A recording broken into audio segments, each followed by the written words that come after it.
হরে কৃষ্ণা। তো দেখো অনেক দিন মানে প্রায় 7-8 দিন পরে আমি মন্দিরে যাচ্ছি আজকে। তো মন্দিরে সামনে তো জন্মাষ্টমী। তো মন্দিরে যখন আমি এসেছিলাম তখন বাস দিয়ে প্যান্ডেল করেছিল সবে। এখন চলো দেখি কত দূর হয়েছে প্যান্ডেল। অনেকদিন যাই না, ভগবানকে দর্শন করবো, তোমাদেরও দর্শন করাবো। আর জন্মাষ্টমীর প্রস্তুতি কতটা কী হয়েছে সবই তোমাদের দেখাবো।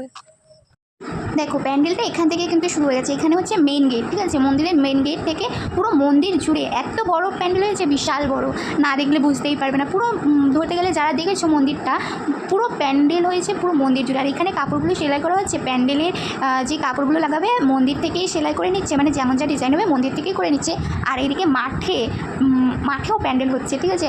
আর প্যান্ডেলটা এমন করে সেফটি করে করা হচ্ছে যেন প্রত্যেকবার নাকি জন্মাষ্টমীতে বৃষ্টি হয়, আর এইবারও যদি বৃষ্টি হয় তাহলে যাতে কেউ না ভিজতে পারে, অনুষ্ঠানটা যাতে ঠিকঠাকভাবে হয় তেমন করেই প্যান্ডেলটা করছে।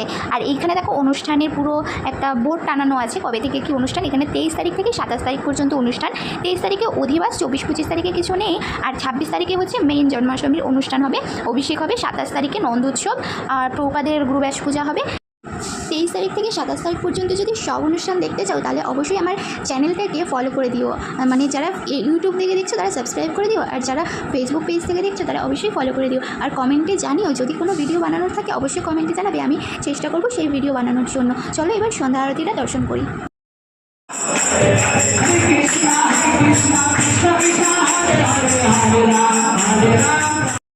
সন্ধ্যা আরতি দর্শন করে একটু তারপরে জব করবো, ঠিক আছে? পুরো সন্ধ্যা আরতিটা দর্শন করবো না, জব করবো, জব বাকি আছে।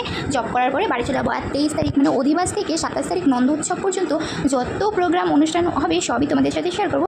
আর যদি ভিডিওটা ভালো লাগে অবশ্যই একটা লাইক কমেন্ট শেয়ার করে দিও। হরে কৃষ্ণ, টাটা।